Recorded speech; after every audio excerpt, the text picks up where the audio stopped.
Hi guys, it's Horsey Stuff and we are back with another Horse Trainer Reacts video. Today we are going to be reacting to Black Beauty, but not the Black Beauty you think we're going to react to. I had not realized there were two Black Beauties until I actually sat down and filmed this reaction video. Because when I recorded this in order to react to it, I thought I was going to be getting traditional Black Beauty. And this is nothing like Black Beauty. So we'll go ahead and see what we think of it. But I wanted to give you the heads up. It's called Black Beauty, but it ain't Black Beauty. I'm sorry. There is only one Black Beauty, and this is not it.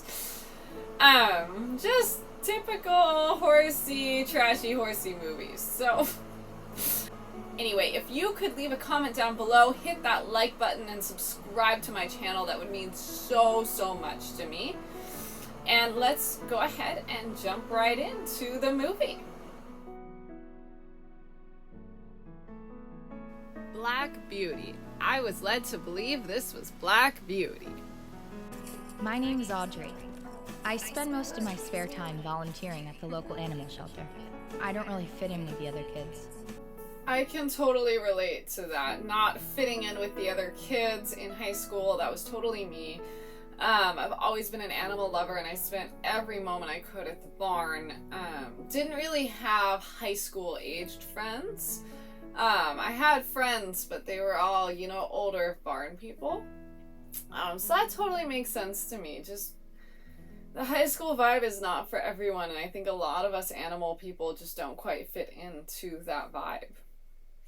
But leave a comment down below, let me know if you agree or disagree with that. I'm sure there are people that have had wildly different experiences than me in high school. My dream someday is to be a veterinarian, or even open my own shelter. Wow, to be a veterinarian or open our own shelter, those are big dreams. I had big aspirations in high school too, but I could never be a vet because I'm just so needle phobic. I just couldn't. The last time I rode a horse, I fell off and broke my arm. But I was ready to get right back on. I just haven't had the chance again. That would be the worst, to not be able to ride. Your last ride you fell and you couldn't get back on. I don't know what I would do. I've always gotten back on, or gotten back on quickly. I have been very lucky I've never gotten seriously injured. And honestly, if I broke my arm, I'd probably get back on anyway. So there's also that. I mean, I got on with a dislocated knee. But that really sucks. Totally makes sense to me now why she's so into the dogs in the shelter. Because she doesn't have access to horses. So as a horse girl, if you can't get to horses regularly, I mean, small animals are going to be your second love, right? And they're going to become your life. My dogs are very important to me, but I would never claim they're anywhere near as important to me as horses are in my life. And they're always going to be second to the horses because I've always had access to horses. And in that sense, I'm very fortunate that I have always had access to horses.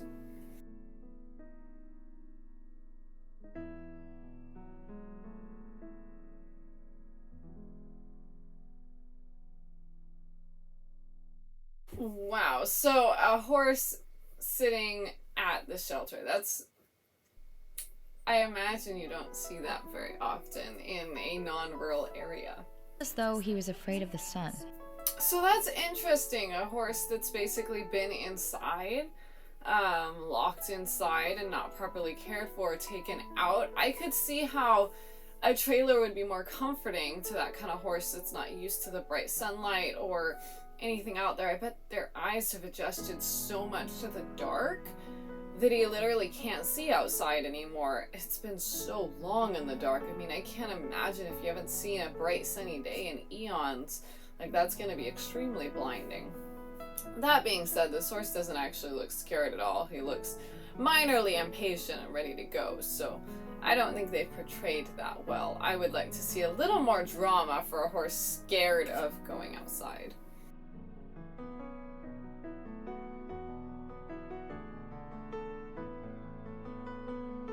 Okay, so she's saying little by little, step by step, she coaxed him out of the trailer.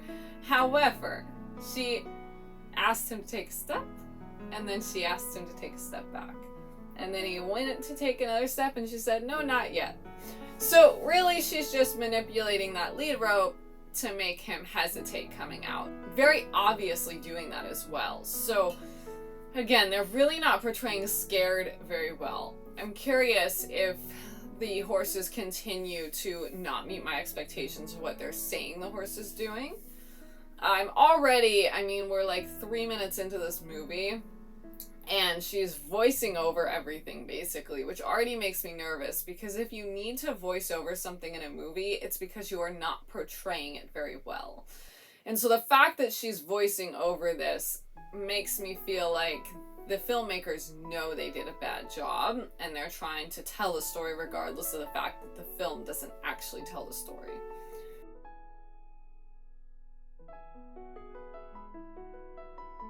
She's tied him to the inside of the trailer. To me, that's a very dangerous thing to do.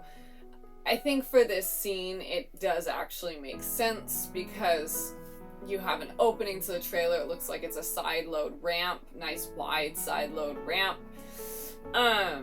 So you can film shooting into the trailer, and this is probably not a horse area, so they don't have to deal with the horse being on set. They can just film directly into this trailer.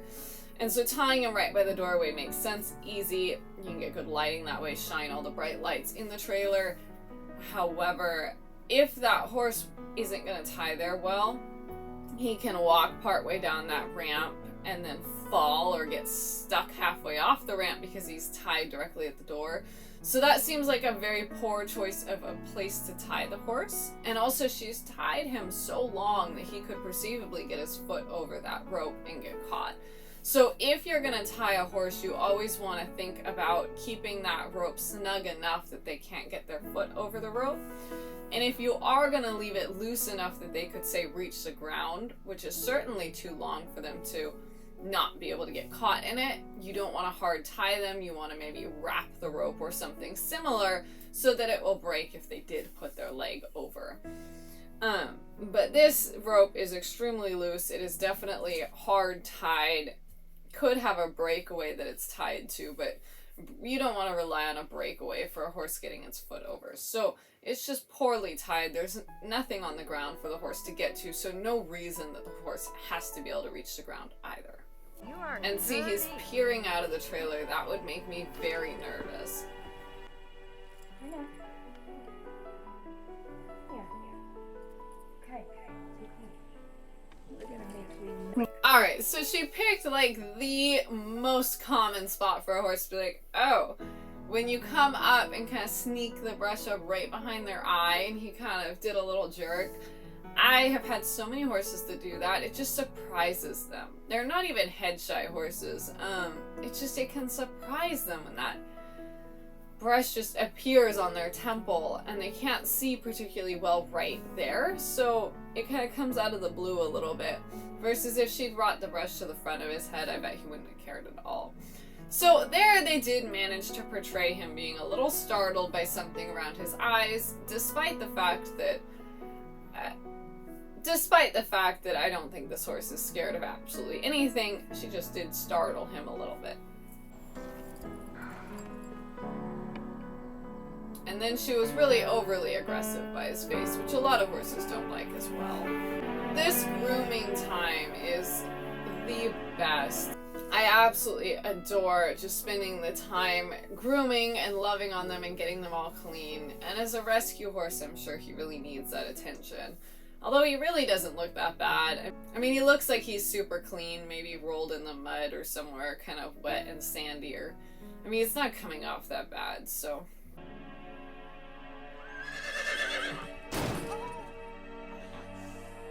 Okay, so... I guess they're trying to portray that he kicked her. I'm having a little trouble understanding how he kicked her because she was kind of kneeling down between his front and hind legs. And then he picked up his back leg. So maybe he brought it a little forward, but he would have gotten her in the back, not in the front. So I don't think that was very accurate. Certainly, you could get kicked in that position. I just didn't see that happen. it wasn't a very safe position to be in, especially with a horse you don't know very well. And I'm not sure what he reacted to. It looked like something outside, not something she was doing. But again, hard to say with a horse you don't know what his triggers are. And certainly I've had horses that, you know, have injuries or whatnot that would react to a spot similar to that when you reached it. It looks like he's been sharply spurred over and over. Yeah, he's bleeding on this side too. It doesn't look too serious, but I'll call the vet ASAP. Alright, so they think that he has spur marks on his sides, and I guess they're indicating that's why he reacted like that. I could certainly see if a horse had been really abused with spurs, they might get quite sensitive to the area, especially if there is an open wound. That being said, they're also saying, we'll get the vet out ASAP for a spur wound. I'm not sure that you could ever have a spur wound bad enough that you need a vet out. Unless you've, like, made a severe deep puncture. What is a vet really gonna do for you? I'm not advocating not calling vets out. I'm certainly not doing that, but this is a shelter. They should be able to do basic wound care on their own if they don't have a vet on site. A small animal vet would be more than appropriate to clean out a small wound if the staff isn't willing to do that on their own. They certainly don't need to call a vet out just to examine a spur rub, which is going to be a small skin abrasion, perhaps a small open wound, clean it out like normal, soap, water, put some sort of triple antibiotic cream or something of the like on it. I mean, you can literally treat this exactly like you would for a human. You don't have to do anything horse specific because they're not that different than us. They get wounds just like us, they can get infected just like us, you take care of them pretty much just like us. That being said, anytime you're rescuing an animal, you should probably have a vet out to check them over, just to see what else might be wrong with them that you don't know. So, having the vet out, good idea. Having the vet out ASAP because of spur rubs makes 0 sense to me. And then I guess he's gonna stay in that trailer the entire time he's staying at the shelter. I'm not really sure what their plan is. It's a very nice trailer, so I don't know where they would have gotten something like that. Especially being like a city animal shelter. I mean, the whole fact that he was brought to that shelter seems crazy to me. Typically, they would bring them to like a county shelter, which does actually have room for livestock. So seems weird that they brought them to a city shelter in the first place, and then having him just stay in a trailer because they have no other space also seems really weird. Why not just haul the trailer to somewhere that he could stay more comfortably? But I guess then this movie couldn't work, so they had to just take that ridiculous conclusion in order to make the movie happen. But I don't understand it. It doesn't make sense to me. I tried to be friendly with the popular girls from my school, but they always rejected me. A little piece of advice. Don't ever try to be friends with the popular kids. That's like your first mistake, and they're going to make fun of you. If you just ignore them and act like you don't care about them, and that'll maybe you're better than them. You know, who knows? Just act indifferent. They'll be much, much more friendly to you than if you go out of your way to try to make friends, because they're gonna take that as a sign of weakness. It doesn't matter. Be friends with people that like you, and if the popular kids don't reach out to you, then don't reach out to them, and sometimes that makes them just jealous enough that they'll reach out to you, so it's a win-win. There's not enough room for horses at the shelter, so they're gonna transfer him. So there's not enough room at the shelter for horses, so they're gonna transfer them. What is she gonna do about that? The shelter is not designed to have horses. Having just one horse is inhumane in the first place, so another problem that they need to deal with if they're gonna keep the horse happens at shelters, but at least they have other livestock. I mean, just having a horse all by itself in a trailer for days on end is going to cause so much emotional abuse. It's not even funny. There's nothing they can do about it. So I don't know what she's going on about. They should transfer it. In fact, it shouldn't have been brought there in the first place. Sorry. What is that? Rule number 1, if you get hurt by a horse and you don't want your parents finding out, you wear things that cover them up. This is basic 101, and no, I'm not promoting lying to your parents, but like, if I get hurt by a horse, I'm not going to wear shorts out in public for fear people are going to think I'm getting abused. Same goes with your parents. You're trying to convince them to buy you this horse. Like, why would you walk around with this massive bruise where the horse kicked you? It just doesn't seem very logical. She could have thought that one through a little bit more. When you get kicked or bitten by a horse, the bruising is so tremendous. It looks ghastly. And you might have completely forgotten about it. It might not even hurt anymore. It's still going to look ghastly. So just keeping it covered is the easiest way to go. And if it's on your leg, that's a very, very easy thing to do. Just don't wear shorts. Problem solved. I can't believe they let kids with the big animals at that place. This kind of reaction, I think, is very typical of city parents and kids. Were you out in the country with people that are kind of around animals all the time, the parents wouldn't be reacting so dramatically. They would have been like, well, that was dumb, do better next time. But when you're in the city where parents aren't used to their kids being around animals and don't understand that, you know, they get hurt when they do dumb things, and that the only way to fix that is to learn to not do dumb things, the parents can get quite upset about the kids getting hurt.